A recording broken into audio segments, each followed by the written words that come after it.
Salut, aujourd'hui on se retrouve pour une vidéo où je vais rendre visite à tout un tas d'autres personnes qui font des vidéos sur YouTube et je vais leur poser des questions au sujet de la permaculture, au sujet de l'autonomie, du survivalisme, de l'écologie et aussi de pourquoi est-ce que ces personnes-là font des vidéos sur internet. Allez, c'est parti.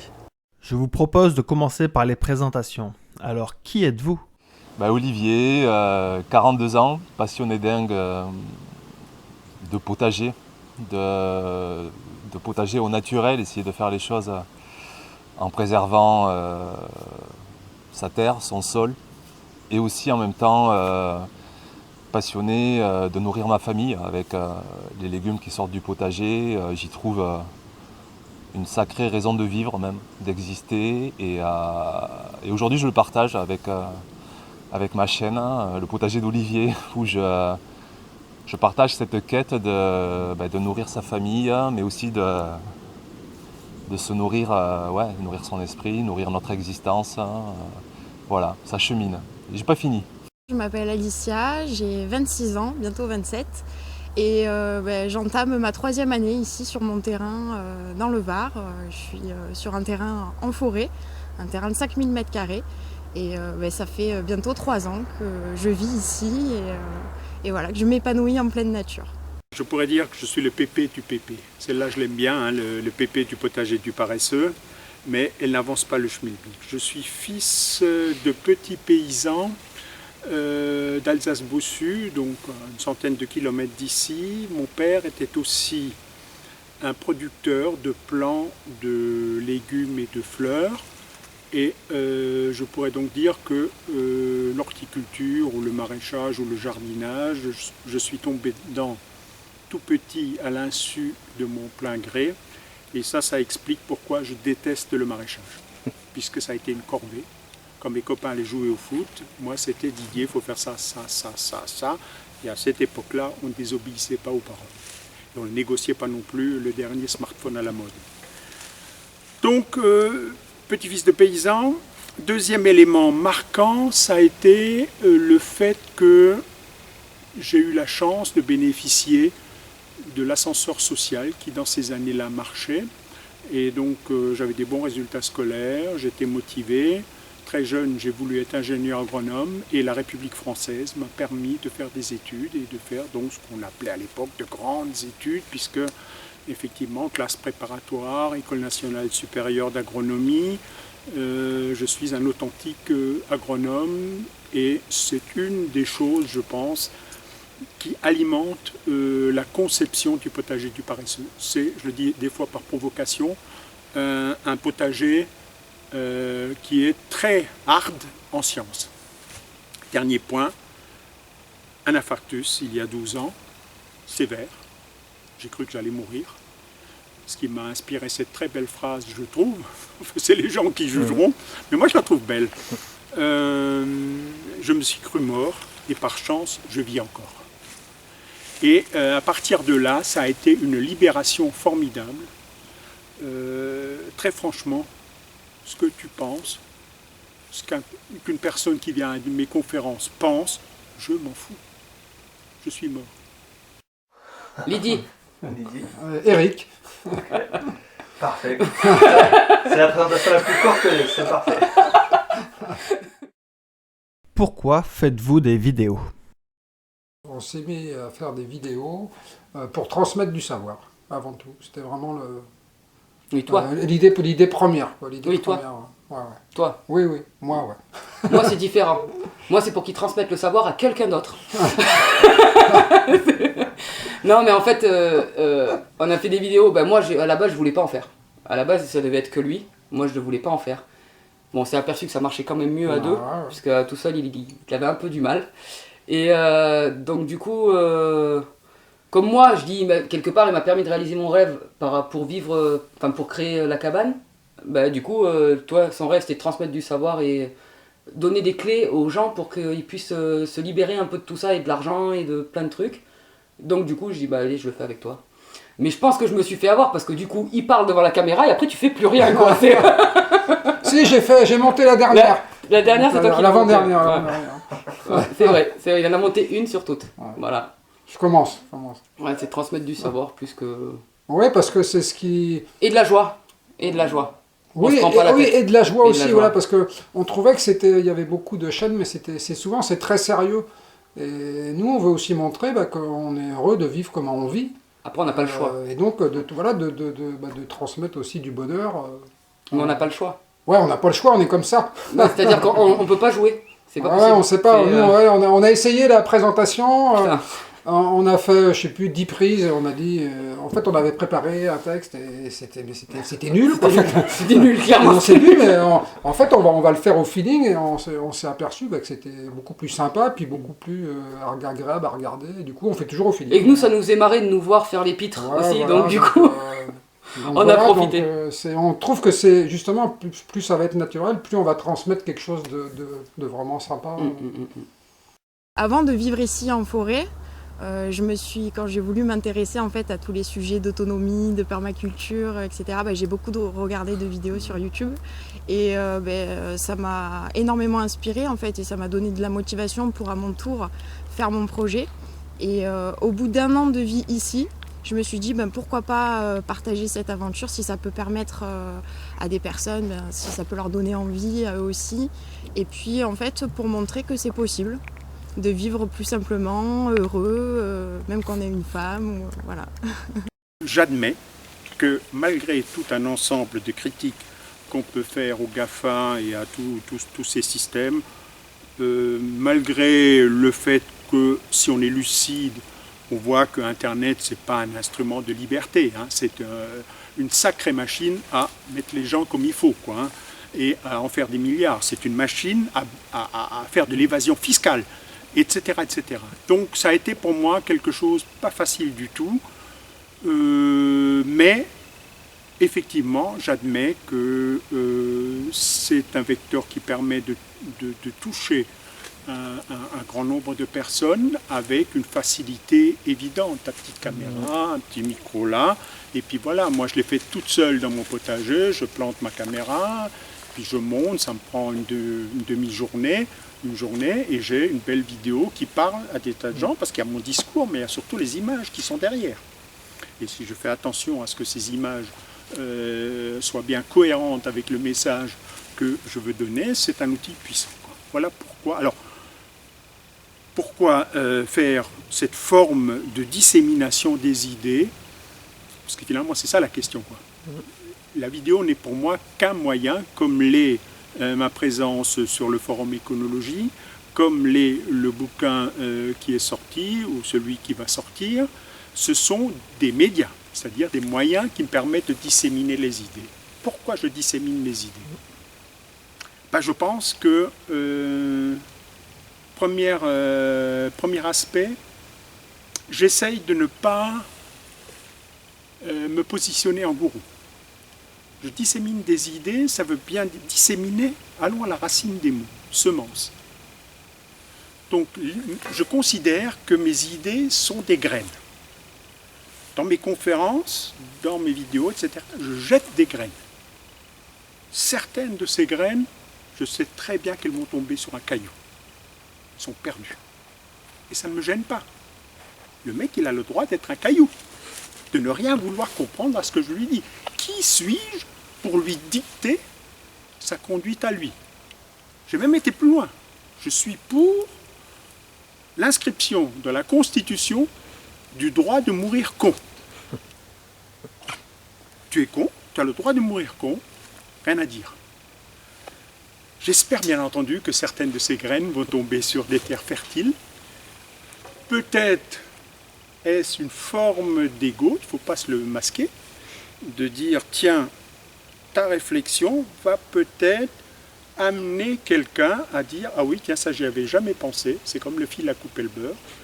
Nous sommes nombreux à l'utiliser, mais il n'y en a qu'un qui l'a inventé. Donc peut-être que dans mes idées, il y en a quelques-unes qui vont permettre à des gens de jardiner mieux, de jardiner plus facilement, d'être plus productifs et au bout du compte d'être plus heureux. C'est en tout cas donc comme ça que je vois la troisième mi-temps de ma vie, c'est la dernière, et donc je me fais plaisir. Il existe déjà énormément de contenu sur Internet, alors vos vidéos apportent quoi de nouveau? Bah justement, ça va faire 3 ans maintenant, il y avait toi, avec tout ton système permacole. Quelque part pour moi c'était trop exigeant en fait. C'était presque trop en marge de la société, tu vois. Il fallait dire ouais, je sais pas comment dire. J'ai peut-être pas ton courage en fait. Je suis encore trop happé par la société. J'ai ma maison, j'ai ma voiture, je consomme encore beaucoup quoi. J'essaie de réduire, je chemine quoi vers la terre. Et en même temps, j'ai pas ta surface, tu vois. J'ai un petit potager. Bon, pour certains, il est grand, mais par rapport à toi, t'as 4 hectares. Moi, j'ai 300 mètres carrés de terrain potager. Et je voulais partager à plus petite échelle, en fait. Montrer comment on peut, dans une échelle familiale, essayer quand même de vouloir nourrir sa famille. Tu peux aujourd'hui vouloir être intégré dans la société, mais quand même essayer de faire les choses localement, de sortir de la bouffe de sa terre, de produire. Et surtout aussi montrer qu'on peut être heureux à faire ça. Tu vois, c'est con, mais tu couperas si tu veux, mais de suite j'ai les larmes et de suite j'en suis heureux parce que t'as un sacré bonheur quoi, de faire ça. Putain, tu vois tellement de gens qui se cherchent une existence. Tu vas bosser le matin souvent pour un patron, tu te dis mais bon, à quoi bon quoi. Mais si le soir tu rentres et que tu sèmes, que le lendemain tu vois que ça germe, chaque soir tu vois pousser, et puis c'est toi qui es acteur de tout ça, tu es responsable de tout ça, et tu prends sens en fait, tu donnes du sens. Et t'es pas obligé de faire tout en marge quoi, mais déjà ça c'est vachement existentiel. Et je voulais partager ça en fait, je dis voilà, tu peux aussi toi être heureux et la terre nous y aide quoi. Peut-être de voir des moments de vie, parce que justement quand je faisais des recherches sur YouTube et que je voulais voir un peu concrètement comment ça se passait la vie, la vie en pleine nature, avoir des informations un peu concrètes, etc. Et puis aussi peut-être de voir sur YouTube des femmes qui présentaient ce mode de vie. Je me suis dit pourquoi pas partager, parce que c'est vrai que j'ai pas trouvé non plus énormément de vidéos sur ce thème. Et qu'est-ce que ma chaîne apporte en plus, je sais pas. Mais en tout cas, j'ai pas vraiment de prétention par rapport à ma chaîne, puisque je suis néophyte. Moi, ça fait que 3 ans que je vis ici. Avant, j'y connaissais rien, je viens de la ville, donc j'apprends sur le tas. Et je me dis que ça peut être intéressant justement de partager cette expérience de quelqu'un qui ne connaissait rien du tout et qui se retrouve comme ça à vivre en forêt. Ça peut être intéressant. On s'est aperçu, parce que nous on a eu un projet collectif avant qui n'a pas fonctionné, comme beaucoup. Et donc on s'est aperçu, ce qui manquait le plus, c'était du savoir justement, parce que une vie alternative, il y a beaucoup de gens qui sont intéressés par ça, mais souvent il manque plein de savoir pour avoir un minimum de confort, pour organiser sa vie, pour faire de la production. Donc ça demande beaucoup de savoir. Et on le voit d'ailleurs entre la permaculture et la monoculture. La monoculture, il faut du soleil, de l'eau et des engrais, alors que la permaculture, il faut un savoir énorme pour comprendre la nature et puis pour pouvoir justement que ça pousse en étant résilient. Et tu voulais aussi montrer qu'on peut qu'une vie alternative n'est pas synonyme de non-confort. Oui, aussi. Parce que c'est vrai que très important pour... C'est vrai que les premiers alternatifs, c'était les hippies des années 70, mais bon, à l'époque, il n'y avait pas de photovoltaïque, il n'y avait pas tout ça, donc à part élever des chèvres dans le Larzac, après, si ça plaisait, pourquoi pas, mais je veux dire, c'est très limité par rapport aux gens qui aimeraient une autre vie, donc on s'est dit, on veut aussi montrer ça, qu'on peut vivre avec tout en gardant un confort correct, mais tout en respectant la planète. Et essayer de marier quelque chose entre les deux, puis de se faire une vie sympa, quoi. Pourquoi voit-on si peu de femmes parler de ces sujets-là ? On est dans une société de consommation Parce qu'on est dans une société de consommation et je pense que c'est pas vraiment des sujets à la mode. C'est pas la référence de vivre en forêt ou de vivre en pleine nature, c'est pas vraiment la référence qui nous est donnée dans cette société. Ce qui est à la mode dans cette société, c'est d'avoir des beaux fringues, d'avoir des belles chaussures, une belle voiture, etc. C'est pas ça qui est mis en avant. Donc je pense que c'est pour ça qu'il n'y a pas beaucoup de femmes qui s'y intéressent, mais ça vient de plus en plus. Il y a de plus en plus de femmes qui ont envie de prendre soin de leur santé, donc ça passe aussi par l'alimentation. On réfléchit à pourquoi pas faire pousser ses légumes. Ben oui, c'est sympa d'avoir un potager. Donc j'espère qu'il y aura de plus en plus de femmes qui vont s'y mettre, qui vont aussi partager leurs expériences sur YouTube parce que c'est tellement inspirant et motivant pour tous. Et voilà, j'espère qu'il y en aura de plus en plus. Faire des vidéos, c'est aussi une question d'image. Et je pense que les femmes ont plus de mal avec l'image que les hommes. Enfin, ouais, c'est ça. Je sais pas. Moi, personnellement, de mon image, je m'en fous. Trois quarts du temps, je suis avec mon jean déchiré sur les vidéos. Pour moi, c'est pas ce qui compte, l'image. Peut-être que c'est une question d'image, parce qu'il y en a qui bossent aussi, qui font pas mal de trucs quand on parle un peu en privé ou quoi. Ils nous expliquent un peu leur... Non, c'est le bois qui sèche. Ah, d'accord. Non, c'est la lame qui est tombée. Non, elle était tombée. Quand on nous parle en privé, il y a plein de femmes qui font des trucs, mais de là à se mettre sur Internet, c'est comme tu disais, la critique positive ou négative, il faut pouvoir la supporter, la critique négative. Et c'est peut-être le côté émotionnel, je pense, parce qu'elles en abattent quand même, les femmes. Enfin, en tout cas, moi, comparé à toi, il n'y a pas de... Ça, bon... moi, j'aurais une il n'y a pas de autre retour. théorie. Mais sinon, ouais, je pense que c'est... Soit c'est une question d'image, ou de... Enfin, après, peut-être le cocon, garder le cocon privé aussi, parce que la femme est protectrice du lieu, hein, si on remonte, donc... peut-être ça aussi, je sais pas. Moi, je l'ai fait parce que il m'a demandé... Enfin, pas il m'a demandé, mais c'était plus facile à deux, donc toute seule, je l'aurais pas fait. Limite, je l'ai obligé. Donc, non, c'est un donné pour un rendu. Ah, c'est vrai. Comment gérez-vous la notoriété et comment gérez-vous les commentaires positifs et les négatifs? Ça me donne des émotions parce que je mets tout le monde sur une même égalité, quoi. J'en reviens à la force qu'on a tous, à l'être humain, quoi, la vision que j'ai. Et c'est vrai que là, de temps en temps, tu ressens par les commentaires que les gens te mettent peut-être un peu au-dessus. C'est pas facile ouais, quand il y a des gens qui adorent ça. Moi, c'est pas forcément le cas, quoi. J'ai envie de... C'est peut-être mon passé de manager aussi, j'en sais rien, mais... je sais pas comment dire, quoi. J'ai pas envie d'être au-dessus, j'ai pas envie d'être au-dessous, en fait. Et quelque part aussi, c'est peut-être ce qui fait que la chaîne marche aussi. Et c'est vrai que les gens me le disent et je les remercie, c'est qu'on sent qu'il n'y a pas de leçon, quoi. On est à même niveau, quoi. Et ça c'est quelque chose de très important. Alors la notoriété, je demande d'ailleurs à mes abonnés si un jour ils détectent que c'est plus le cas, j'essaie de la laisser à la même hauteur que chacun de mes abonnés, en fait. Ouais. Et tu vois, c'est con, c'est des émotions parce que je pense que j'en ai souffert et il y a plein de salariés qui en souffrent avec leur patron, tu vois.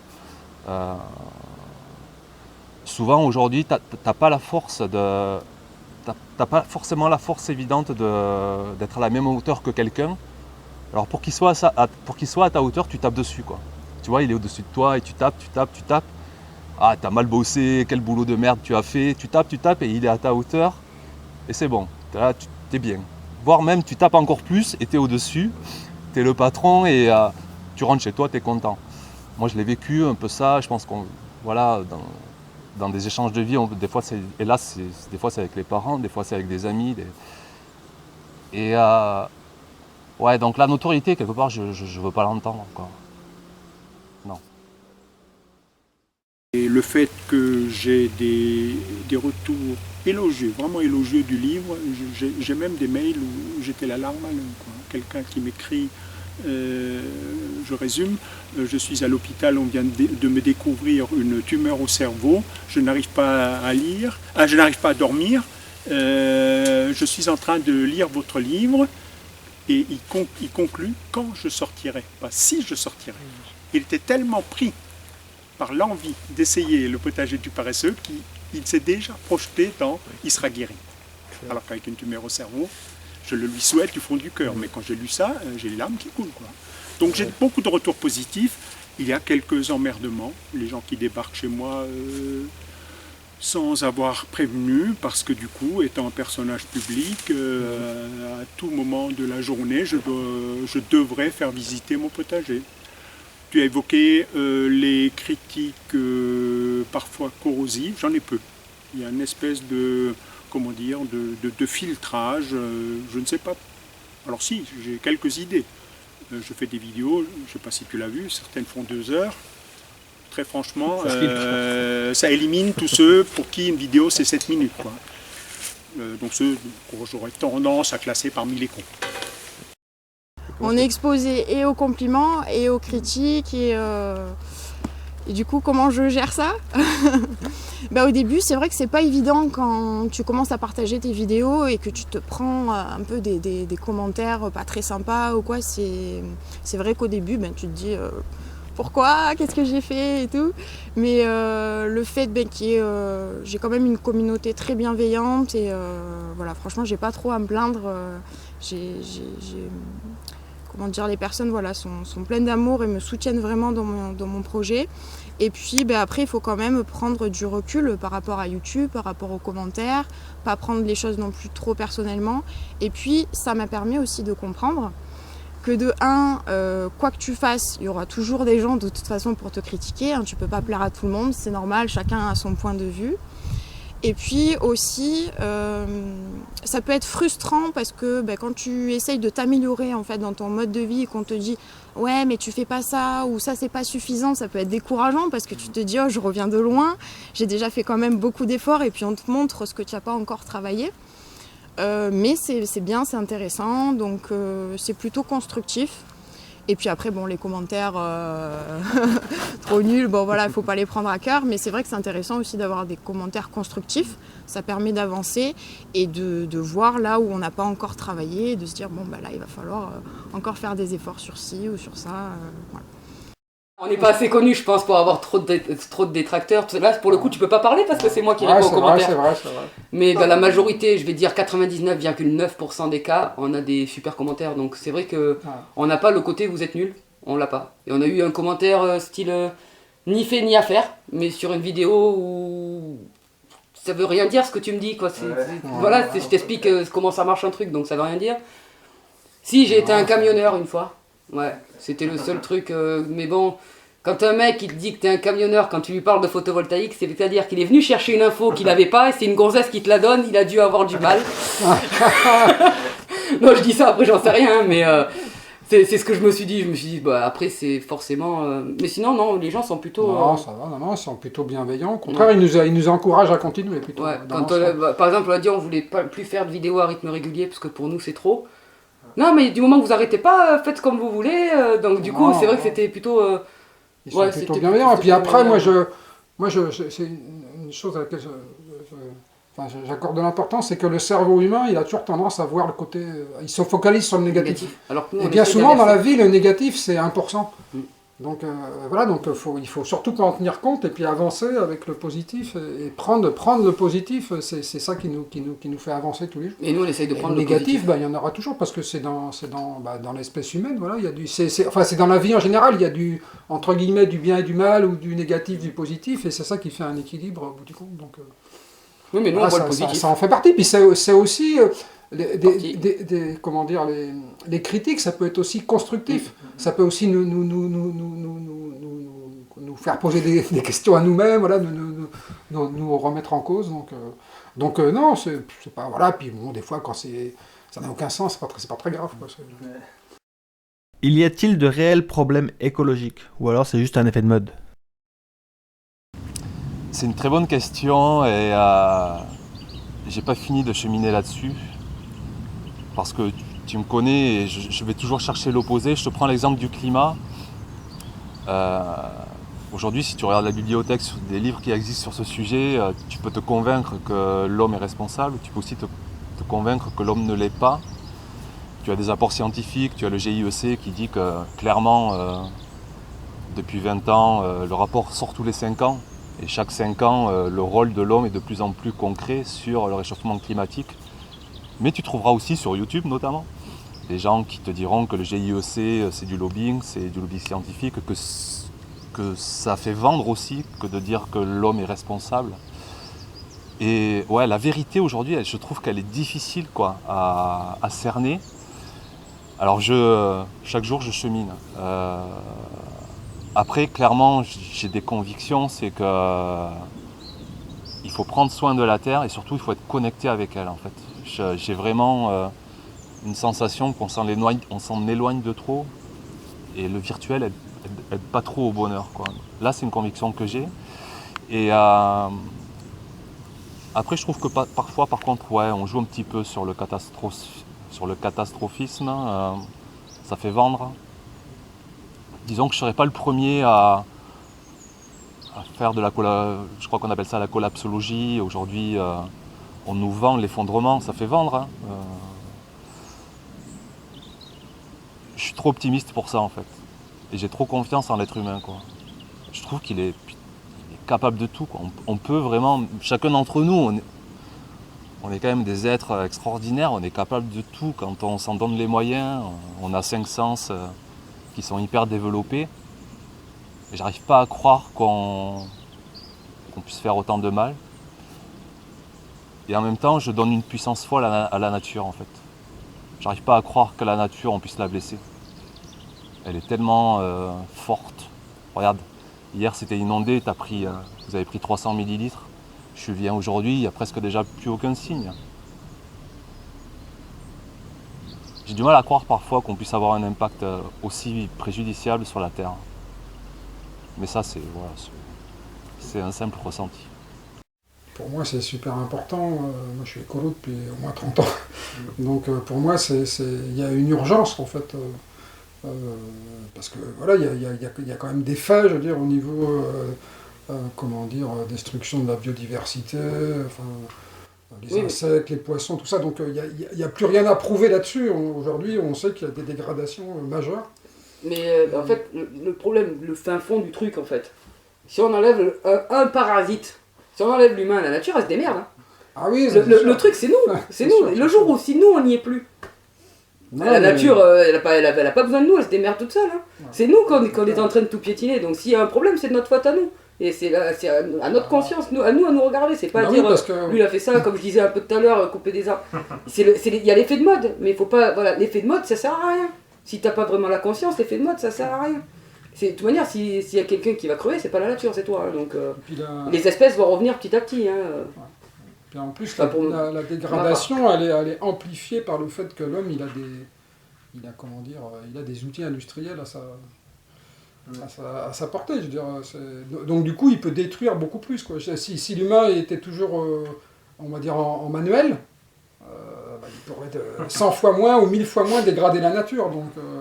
Donc la technologie, ça fait des bonnes choses, mais ça permet aussi d'augmenter toutes les dégradations.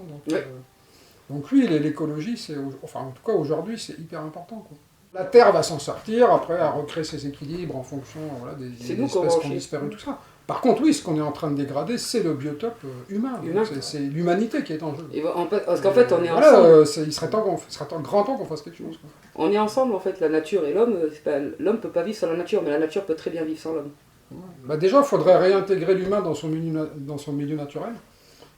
Actuellement, il vit dans du béton, donc il n'est pas du tout dans son milieu naturel. Et moi, c'est ce que je dis souvent, c'est comment voulez-vous que l'humain il se préoccupe de la nature alors qu'il n'y habite pas? Donc il peut pas s'en préoccuper. Donc du coup, toute sa consommation, elle est délocalisée, elle est externalisée. Donc du coup, quand il consomme quelque chose, il se rend même pas compte en fait qu'il va polluer ou qu'il va dégrader la nature. Alors que quand on vit, par exemple, en autonomie, on vit sur notre lieu. Donc forcément qu'on va le préserver, notre lieu, parce qu'on veut que la nature s'y développe, on veut pouvoir produire des ressources naturelles. Et donc, on n'a pas le choix que de faire de l'écologie. L'écologie est naturelle dans ce cas. Et donc, c'est pour ça, pour nous, c'est revenir à de l'autonomie et à de la production hyper locale, c'est-à-dire, quand je dis hyper locale, c'est chez soi. Après, il y a le local, c'est très bien, voilà, tant qu'on reste dans du local. C'est toi qui parlais des fractales, je crois. Hein. Cette image-là de l'autonomie, pour nous, c'est ce qu'il faut. C'est-à-dire qu'on peut faire ce qu'on veut chez nous pour produire, mais rien ne nous empêche d'aller aussi à droite, à gauche. Mais ça devient un choix. C'était avec Olivier, justement, j'ai vu l'interview. Il disait, mais moi ça me plaît d'aller acheter à mon boucher. Oui, mais du coup, en faisant tes légumes, ça te plaît pas d'aller acheter à ton petit paysan aussi? On regarde toujours sur celui qu'on voit, mais en fin de compte, il y a les légumes. Si tu les cultives, ça veut dire que tu vas pas les acheter. À ce moment-là, on fait rien. Et en fait, il faut faire petit à petit selon ce qu'on a envie de faire aussi. Mais c'est ça, c'est parce que l'humain, il a toujours des réactions. Il voit tout noir ou tout blanc. Donc aujourd'hui, ce qui est dangereux pour l'humanité, c'est la production qui est externalisée à l'autre bout du monde. Parce que ça pollue énormément, parce que dans chaque produit que vous achetez, il y a des tonnes il y a du gasoil, des kilos de CO2, des kilos de CO2. Donc si vous êtes en hyperlocal, dans votre jardin, il n'y a aucun transport. Et si vous êtes en local, il y aura très très peu de transport. Donc la solution en tout cas pour l'écologie, c'est de revenir à une économie qui est soit hyperlocale, soit locale, c'est-à-dire au grand maximum au niveau du département ou de la région. Et au département ou la région, on peut avoir tous les produits qu'on va chercher à l'autre bout du monde, quoi. Le diagnostic est très sérieux. La sortie pas évidente du tout. Est-ce que même encore aujourd'hui l'homme est capable de revenir à quelque chose qui est compatible avec les capacités de la nature de se régénérer, parce qu'il ne faut pas basculer sur l'autre extrême. Les systèmes vivants ont une certaine capacité de régénérer. Je vais évoquer tout à l'heure la construction de fertilité, etc., etc. Donc il y a des mécanismes naturels qui compensent et qui ont compensé pendant des dizaines et des dizaines de milliers d'années l'effet néfaste de l'homme. Est-ce qu'on est capable de gérer ? Je ne vois pas très bien comment on en prend le chemin. Je suis inquiet pour mes enfants et pour les enfants de mes enfants un peu plus. Je pense que mes enfants verront déjà des conséquences négatives, dramatiques ou sérieuses sur leur vie. Les gens prennent de plus en plus conscience. Moi, il y a 5 ans, je ne m'intéressais pas du tout à l'écologie. Pardon. Je ne m'inquiétais pas de polluer ou d'acheter beaucoup de choses. Enfin, j'y pensais même pas. Donc je pense que c'est bien qu'on parle de plus en plus de ces sujets, même pour que les gens puissent prendre conscience de ça. Bien. Il faut que l'effort vienne de nous, de chaque consommateur. Donc il faut que tous on se sente concernés par cette problématique-là. Même si c'est une problématique qui ne date pas de 1 ou 2 ans, le dérèglement climatique, ça fait des années, ça fait 30 ou 50 ans que ça commence vraiment à se dérégler. Et là, on arrive un petit peu à la limite, quoi, hein. On attend vraiment le dernier moment pour agir. Il faut saisir ce moment pour agir, parce que sinon, peut-être que ça sera trop tard dans quelques années. C'est vrai qu'on constate, moi je constate qu'il y a de moins en moins d'oiseaux, il y a de moins en moins d'abeilles. On sent que la biodiversité souffre de l'action humaine. Donc oui, c'est intéressant de réfléchir à nos modes de consommation et peut-être avoir une consommation plus réfléchie, plus propre, plus simple, essayer de retourner aux fondamentaux en allant au marché, en privilégiant les petits producteurs plutôt que d'aller dans les grandes enseignes. Mais après, c'est à chacun de nous de faire ce choix et d'y aller. Que pensez-vous de la permaculture ? Ouais, y en a un qui m'a bourré la tête là depuis 5 ans.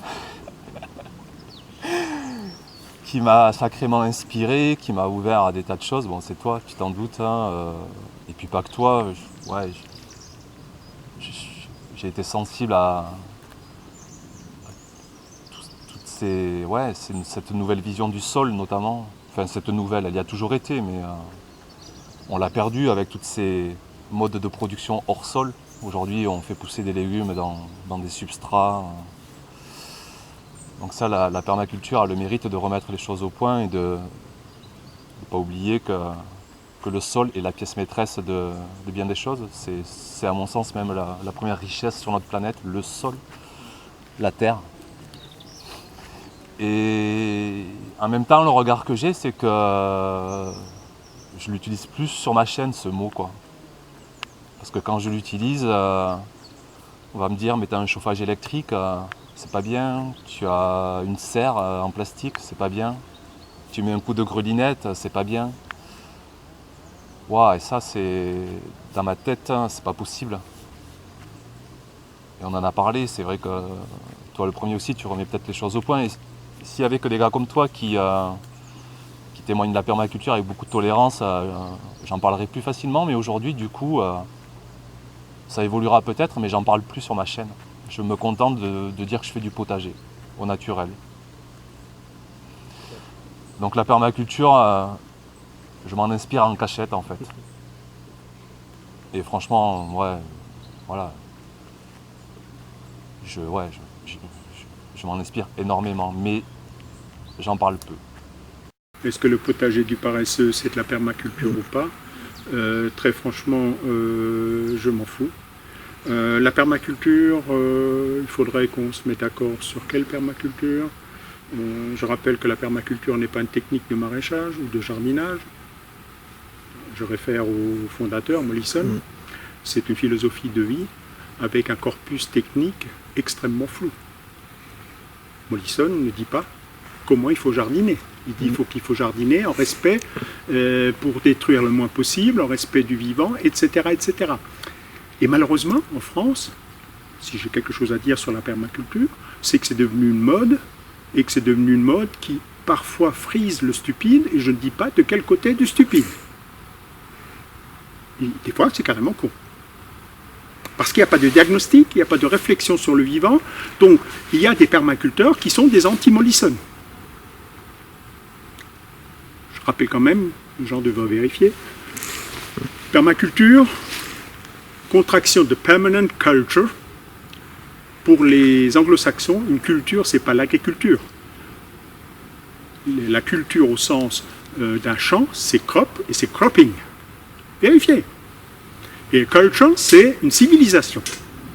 Donc permanent culture, c'est la contraction d'une civilisation durable et pas d'une technique de jardinage. Moi je trouve ça très bien. Moi je trouve ça très bien parce que c'est une vision en fait, c'est une vision d'un système, c'est une vision globale, c'est pas juste de faire du potager quoi. Donc comment dire, ça prend en compte l'humain et ce qui l'entoure, donc en fait c'est hyper écologique, hyper équitable, hyper soutenable, donc voilà, c'est vraiment quelque chose de...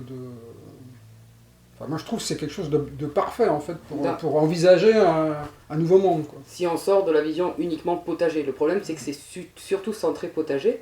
Et nous ce qu'on a vu, et c'est un état d'esprit que tu adoptes au fur et à mesure. Quand on est arrivé, je vais donner un exemple très concret. Hein. Quand on est arrivé ici, donc on a dû creuser les fondations de la maison. J'ai pris la bêche plate, j'ai sorti des parpaings de terre. Ces parpaings de terre, on les a mis, on a fait un châssis en terre. Le châssis, une fois qu'il est mort, on a mis des branches, on l'a plié, ça nous a fait une butte. 3 utilisations pour un déplacement. Et petit à petit, en fait, c'est en ça où les idées arrivent beaucoup plus vite aussi. Et en fait, d'un truc, t'en fais, mais tu finis plus d'en faire. Ça nous, en fait, vraiment c'est ce côté génial de la permaculture, j'aime bien aussi, c'est que ça nous apprend à apprendre. Enfin, ça nous réapprend à apprendre. Voilà. C'est-à-dire qu'en fait, tous les jours, credo, ouais. en fait, c'est un mécanisme qu'on prend, et quand on a un problème, et en fait, on va trouver la solution, elle est à portée de main, en fait. Parce qu'en fait, on s'est remis juste à réfléchir. Parce qu'en fait, le système, il a habitué les gens. Déjà, ils sont spécialisés dans des métiers, donc ils font quelque chose de très précis. Et au sortir de l'école, ils arrêtent d'apprendre, en fait. Et du coup, ils ne font que répéter des mouvements ou du travail intellectuel toute leur vie. Et donc, leur cerveau s'est arrêté, quoi. Et la permaculture, voilà, déjà, comme je disais tout à l'heure, la permaculture, c'est hyper complexe parce qu'il faut comprendre la nature. Et donc, ça nous oblige à remettre notre cerveau en route.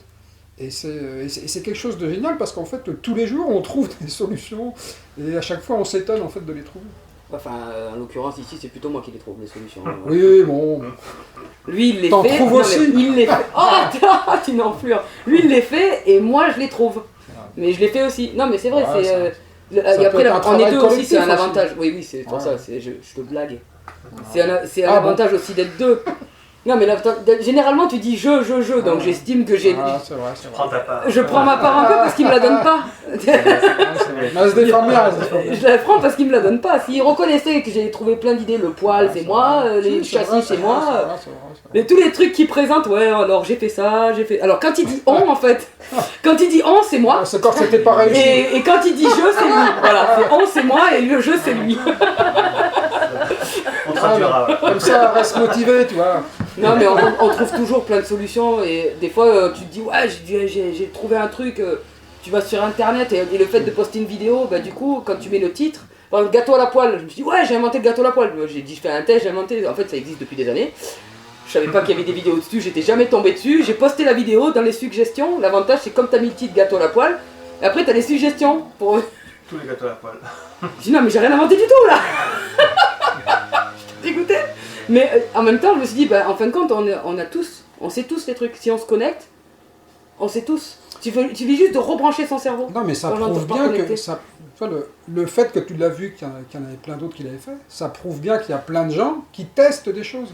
C'est-à-dire qui ne restent pas sur leurs acquis ou sur quelque chose qu'on leur a dit, ils testent. Et voilà, et nous, c'est ce qu'on fait aussi sur le terrain avec les mini baissières. On teste, en fait, il faut tester. Et on est là pour ça. L'humain, il est créateur. On est un esprit incarné, donc c'est ça l'expérience humaine. Et c'est aussi de créer, donc de créer avec nos membres et de créer avec notre tête. Donc c'est la magie de l'humain, c'est l'incarnation. La création. Et la création. La magie de l'humain c'est la création. Voilà. Que pensez-vous des autonomistes? La mondialisation est dramatique. Ok, on est d'accord, je suis d'accord à 100%, ou 150%. Donc, l'autonomie, qui est présentée comme le contraire de la mondialisation, est une solution. Pas du tout, connerie monumentale. L'homme a toujours échangé, et il y a toujours quelqu'un qui est plus doué que moi, par exemple, pour pêcher des truites. Moi, je suis plus doué pour cultiver des tomates. Donc, l'intérêt de nous deux, c'est que toi, tu pêches des truites, et tu m'en donnes quelques-unes, et moi, je te donne des tomates. Et on se portera mieux tous les deux. Et donc, la vraie question qu'il y a derrière l'autonomie, la seule qui, moi, m'intéresse en tant qu'agroéconomiste, c'est de dire à quelle échelle. Est-ce que je dois organiser l'autonomie au niveau de mon petit quartier, là? Est-ce que c'est le village? Est-ce que c'est ce petit terroir? Et pour ce terroir, est-ce que c'est les kilocalories, pommes de terre, céréales, maïs? Est-ce que c'est les kilocalories, mais aussi des légumes? Et après, j'aime bien quand même une orange. Du mal à cultiver des oranges ici. Donc, je vais échanger avec des gens du Midi ou de Sicile, etc. Voilà. Que pensez-vous des survivalistes? Ouais, pour nous, c'est juste des termes et la mode, elle se définit. Enfin, pour nous, je dis après, peut-être que tu as changé d'avis depuis ce matin, mais c'est des termes. En fin de compte, le survivalisme, ben, c'est de l'autonomie plus dure. Où on est des survivalistes avec du confort. On est des survivalistes avec du confort. Après, il y a aussi toute l'idéologie politique derrière, mais si on enlève l'idéologie politique ou je sais pas quoi, si on prend juste les faits, ben, c'est des personnes qui veulent être beaucoup plus résilientes. Donc, Ouais, pour mais nous, il y a aussi autonomie. une chose que tu dis souvent, d'ailleurs, c'est que le survivalisme, ça part d'une peur au départ. Oui.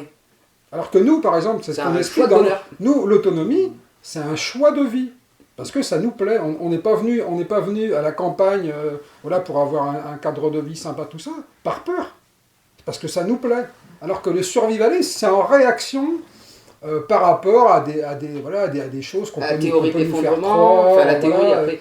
Et vivre par peur, bah, on trouve pas que ça soit très sain, quoi, en fait. Ouais. Bah, c'est vrai que j'arrête pas de le dire ça. En plus, déjà, j'ai oublié. Oui, c'est pour ça que j'ai Moi, j'ai oublié. En plus, ça dit que c'était moi. Félicitations. Voilà, moi je mais dis, c'est- les gens, il faut qu'ils vivent comme ils ont envie de vivre. Alors bien sûr, avec le respect des autres, voilà. Et puis en impactant le moins possible la planète, mais vivre faire sa vie par rapport à des peurs, c'est pas vivre.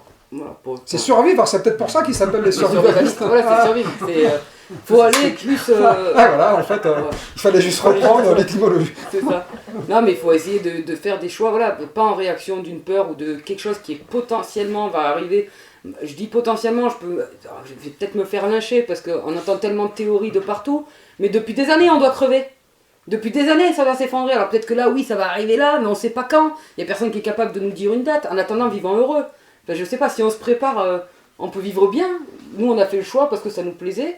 On a choisi l'autonomie plutôt que le survivalisme parce que l'autonomie pour nous c'est plus complet. Alors c'est plus complet avec du confort. Oui, c'est un rapport avec cette idée d'essayer de sauver l'humanité, non, ce qu'on a dit tout à l'heure, mais en tout cas l'humanité, quoi, en tout cas.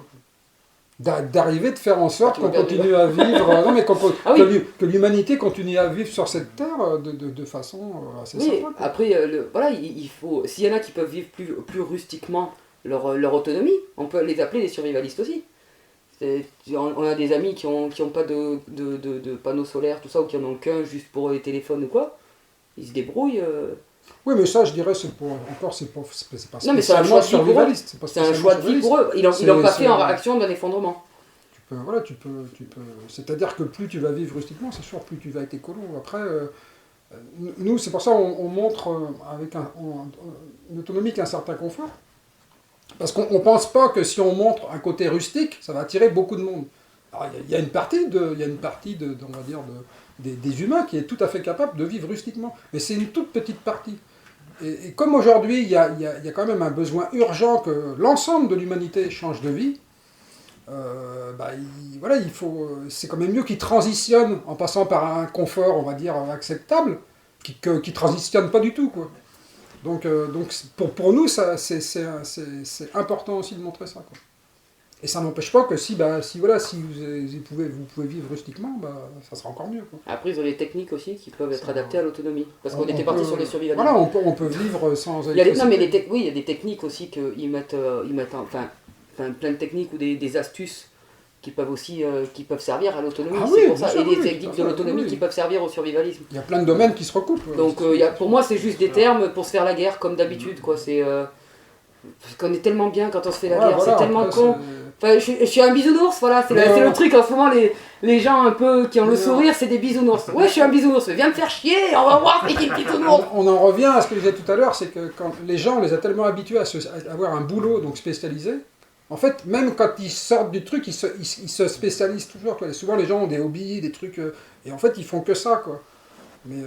Et du coup, ça crée de la division en plus, alors qu'on est à un moment de l'humanité où on devrait se réunir, se rassembler, se fédérer pour justement essayer de construire un nouveau monde où on puisse continuer à vivre. Et en fait, les gens continuent à se diviser sur des petites différences, bien souvent, en fait, donc du coup, qui ne riment à rien, quoi. Donc, avant, il y a eu les guerres de religion, maintenant, ça revient au même, hein.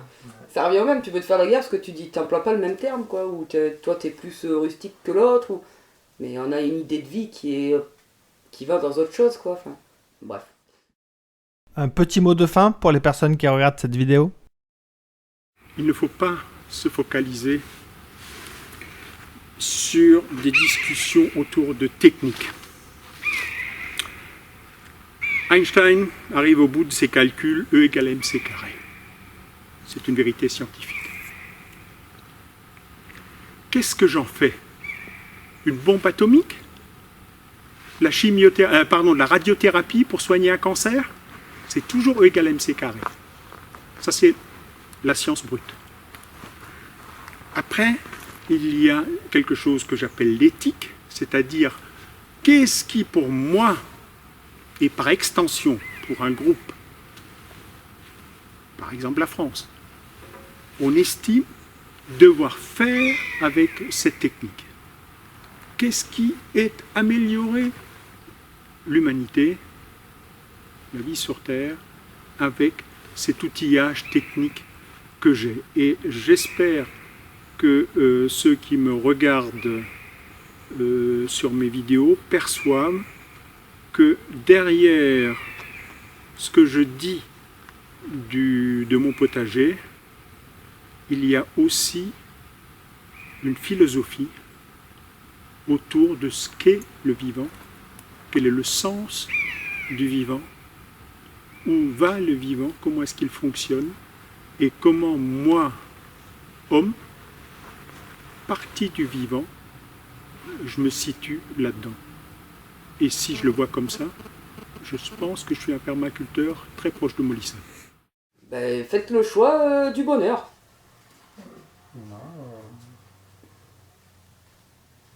C'est une bonne phrase qui va sortir. Ben non, je dirais faites ce que vous voulez du moment que, voilà, que vous respectez la nature, que vous respectez les humains, voilà, que, voilà, créez quelque chose, montrez-nous ce qui est possible, voilà, tentez l'expérience humaine. Voilà, tenter l'expérience humaine, ouais. C'est ça. En plus, t'arrêtes pas de le dire ça aussi. Ben ouais, on est là pour ça. Quand on se passe, ouais, c'est ça. Qu'est-ce que j'aurais à dire à la personne qui regarde cette vidéo? Bien, de l'encourager à aller dans la nature, à prendre des moments pour elle, en famille, avec ses proches, à se reconnecter en fait à la simplicité de cette beauté qui nous entoure et qu'on a oublié en fait dans tout ce superflu que nous propose la société. Revenir à cette beauté naturelle. Et c'est que du bien-être en fait, c'est que du bonheur dans une société où on entend qu'il y a beaucoup de monde qui est de plus en plus mal, qui a du mal à supporter cette vie stressante, etc.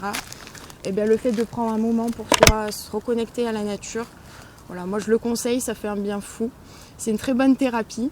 Et puis mettez les mains dans la terre, n'hésitez pas à faire pousser vos légumes, des petites fleurs, voilà, ça égaye en fait la vie et c'est que du bonheur. Voilà.